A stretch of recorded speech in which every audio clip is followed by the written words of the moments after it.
নমস্কার, আমি শ্রী মিলন অধিকারী। দেখতে থাকুন শ্রী মিলন অধিকারী চমৎকার টোটকা। চ্যানেলটিকে সাবস্ক্রাইব, লাইক এবং শেয়ার, কমেন্ট বক্সে অবশ্যই কমেন্ট করবেন।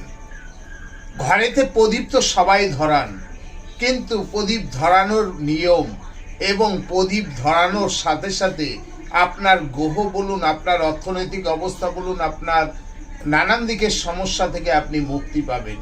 আপনি কি করবেন? আপনি যখন প্রদীপ জ্বালান আপনি কি করবেন? যদি কালো তিলের উপরে বসিয়ে প্রদীপ জ্বালান, আপনার সর্বগ্রহদোষ নিবারণ হবে। আপনি যদি গমের উপরে বসিয়ে প্রদীপটি ধরান, তাহলে দেখবেন আপনার অর্থনৈতিক সমস্যা থেকে আপনি মুক্তি পাবেন।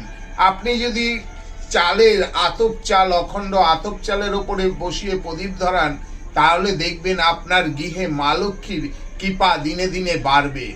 আর আপনি যদি চিনির ওপরে বসিয়ে প্রদীপটি ধরান, আপনার ঘর